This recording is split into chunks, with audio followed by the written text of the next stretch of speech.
content. For someone who's just joining, it's on compatibility as regards to temperament. I already said I was going to be inviting one of my favorite pastors, by the way. His Pastor J. Ademe. So just for starters, people who do not know what temperament is, because I've had people consider temperament as temper, somebody being angry. No, that's not what temperament is, okay? Temperament is actually is the biologically based way a person reacts or behaves. If a person wants to get married to someone, it's important that they consider what makeup this person has. Is this makeup compatible with my makeup? Because if you don't take the time to look at that critically, you might encounter something that will throw you guys off. Who knows, in the years to come or even immediately. So does compatibility mean opposites? When we say someone is compatible, to partner with you in relationship or in marriage, does it mean that the person has to be opposite of what your temperament is? That's what we shall be looking at. And then again, I wanted us to also consider if opposites actually repel or do they attract? When you're someone's opposite, does that entail that you guys will make it work? Now, let me just try and give a little example before I bring in Pastor J, because Pastor J he's a master in temperament. So because he's a master, he's in the best position to explain temperament in a way that you will understand it better. But I've already explained to you that temperament has to do with your biological makeup. It's the way you are, it's who you are. Sometimes it can be influenced, by environment, can be influenced by one thing or the other, but basically your temperament is your natural makeup. Just what I mean. Now, when considering temperament compatibility, I've heard people say things like opposites will attract. And in all sincerity, I went along with that for a very long time. Maybe when Pastor J comes up, he'll probably tell us if he agrees with that still or not. But so many years ago, I had that at the back of my mind that opposites has to attract. I mean, it just has to be that, because when we're opposites, I kind of balance you out. My weaknesses become because my weaknesses are probably naturally your strength, so we can balance out like that. But over time, over the years, I think I'm beginning to have a rethink on that. But that's just my personal opinion, which is why we're going to get the professional to probably tell us, what is the right thing. But let me just give you an example for people who don't really understand what temperament is. There are people who are naturally, outgoing. When they come into a place, they're really talking. They don't find, it's not difficult for them to make friends. It's so easy for them to, make friends. And then there are other people who, when they come into a place, it takes a while for them to warm up to people. Now, assuming that there is a man called Peter, and Peter is of that, temperament that allows him to mix with people the moment he gets into a place. And then he gets married to a Stella, and Stella is someone that takes a while before she warms up to people. Now, you can see that they are exact opposites, right? So my question is, do you think that Peter and Stella will make a better relationship than a Peter and Rhoda, who both of them can go into a crowd, talk to people, feel free to mingle, make friends, and it's, easy for them to really create spark and, keep going. So that's what this conversation today is about. I'm going to try to invite my guest for him to join at this moment. Hi, Pastor AJ. It's good to have you. All right, it's good to see you. It's been donkey years, I should say. I missed you. Same here. Yes. How you doing, sir? Very well, are you? Very well, thank you. Yeah.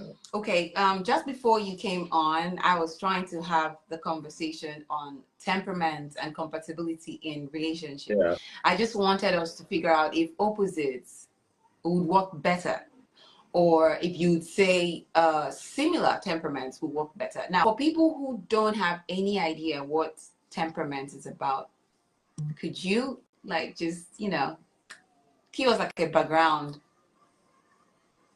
Oh, well, I, I thank you for inviting me Of for course. for for this conversation, and for the benefit of those who don't know what temperament is all about.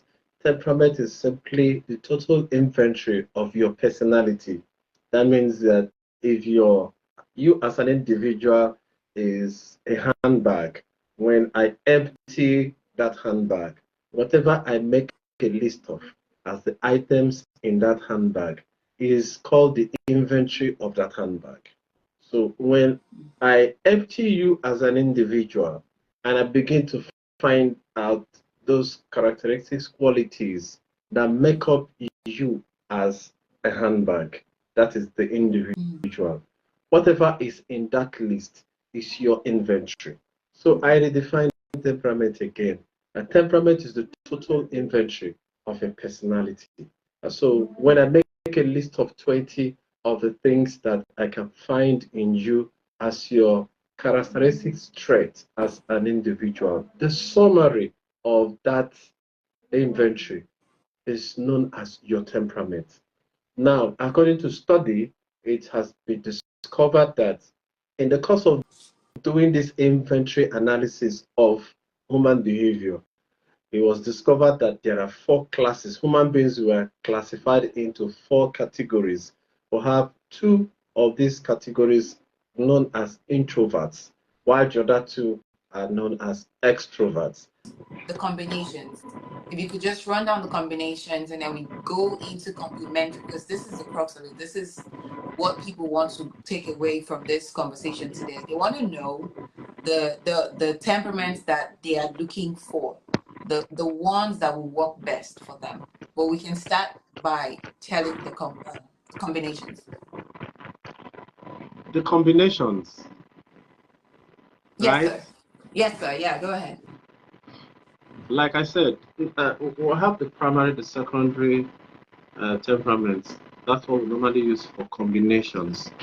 And for instance, somebody that is primarily choleric and is secondarily phlegmatic is likely going to fall in love with somebody that is sanguine melancholic.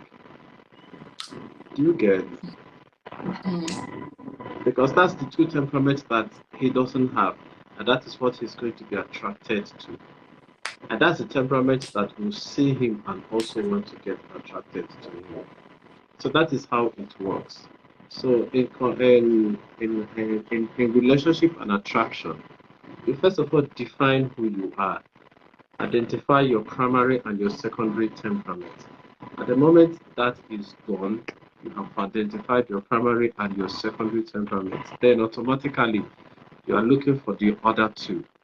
But that's not the only thing, because I've read the comment section and I saw what somebody was saying.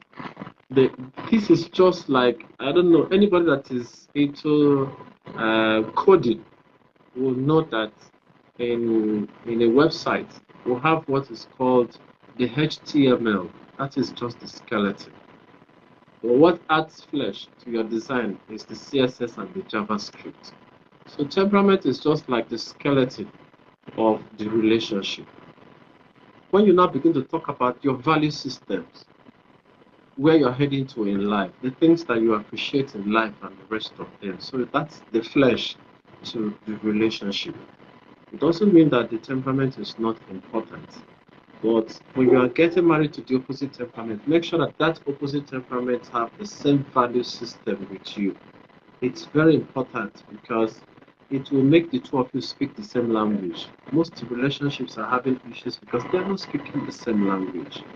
And as long as they are not speaking the same language, even if they are attracted, so to say, in the midst of that attraction, they will be speaking different languages. They will So the still have problems in that problem now relationship. is not just about being of opposite temperament. It's No, no, no, about no, no. having. When you lay the foundation with temperament, also consider your value systems. Consider your value systems. If you don't put that into consideration and you just depend solely on temperament, you will still have problem in relationships. That's what so many people don't understand. Because you still have people that said, I married the opposite, and we don't have the same value system. Okay, let me give you an instance. Are you aware that somebody can marry the wrong temperament combination, and if they have the same value system, they will get along, and it will look as if everything is rosy until the issue that only temperament can solve comes up. That's when they now realize that we have skeletal issue. Wow. We So have that skeletal actually issue. that kept me on the pause for a while. What are these if you don't mind, just one of these kind of issues that would need you to go back to the skeletal structure of temperaments? If you could just help us with just one. I'll give it to you straight. I was telling you a story of a guy that came with his wife to say they want to break up, and it was mutual. But I did a test on them. I discovered that the guy is a choleric and melancholic from my analysis. So automatically, what am I looking for? I'm looking for a sanguine and a phlegmatic in the wife. But I was shocked when I did the wife's analysis. I was shocked. I saw a melancholic sanguine. The man has melancholic choleric. The wife has melancholic sanguine. They have same value system in life. They are fun to be with, two of them. In fact, you won't agree that they can fight. But there was a crack on the wall. I needed to, as an expert, find that crack. And the only way to find that crack was this analysis I did. So phlegmatic was missing in that home. So they were looking at me, I was looking at them. I said, I want to describe somebody for the two of you. Would you mind? They said I should go ahead. I opened that book, my book, Me and My Behavior. It's 3 pages that describes a melancholy. So I was reading it. Before I could go midway into page 2, the wife smiled. I said, Madam, why are you smiling?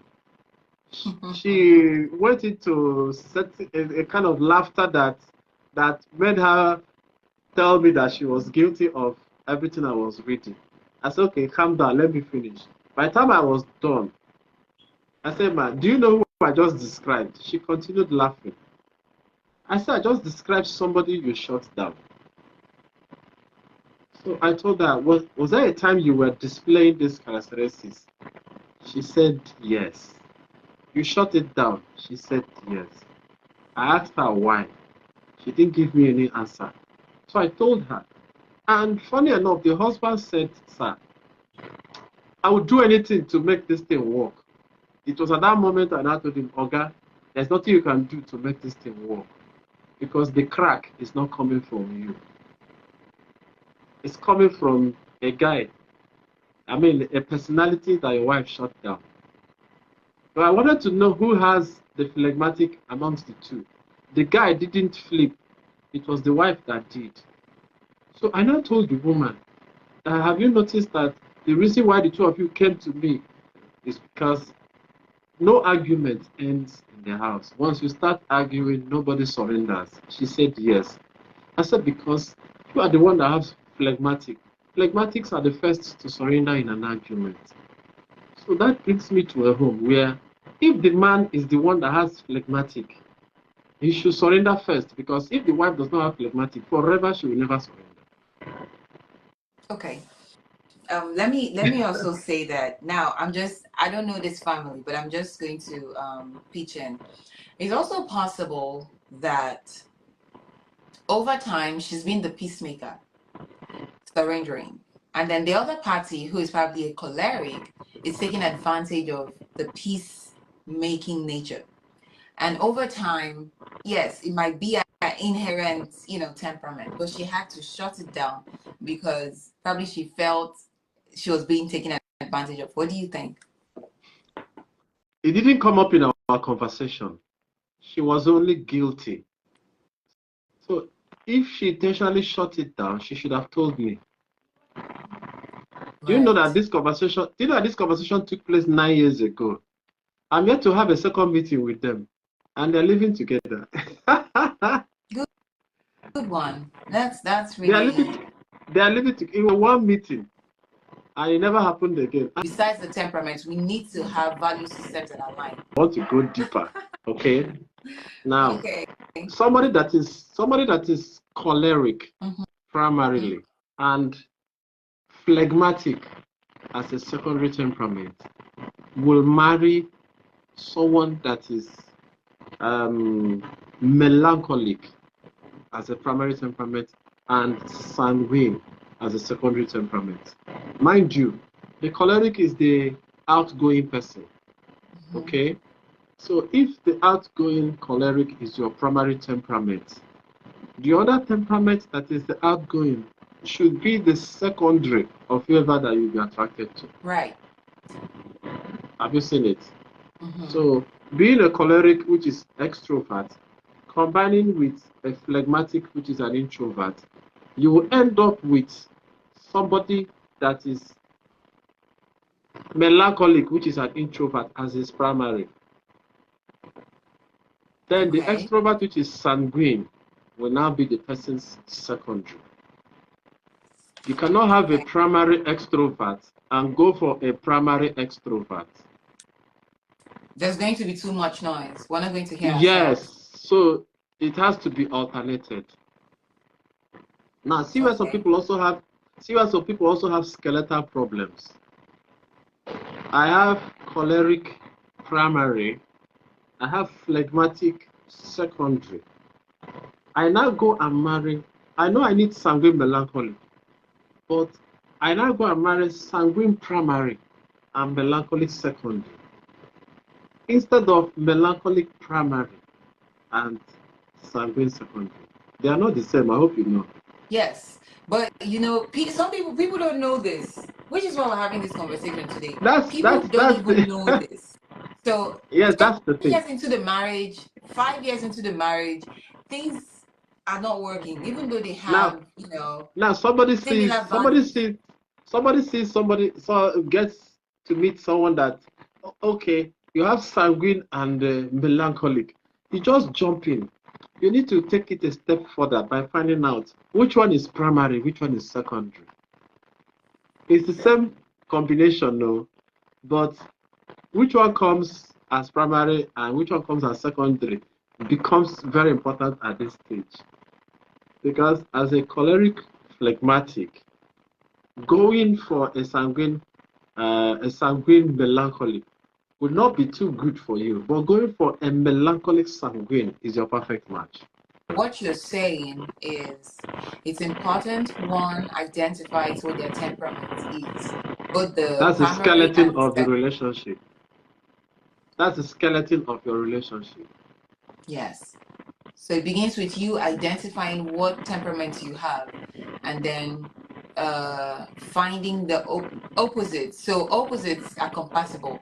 That's your argument. Yes, yes. But I still, because when they say that there is always an exception to the rule. So there are still some people who have done 5 years and they've discovered that my primary is conflicting with their primary. I am sanguine and they are choleric. What would you advise them to do?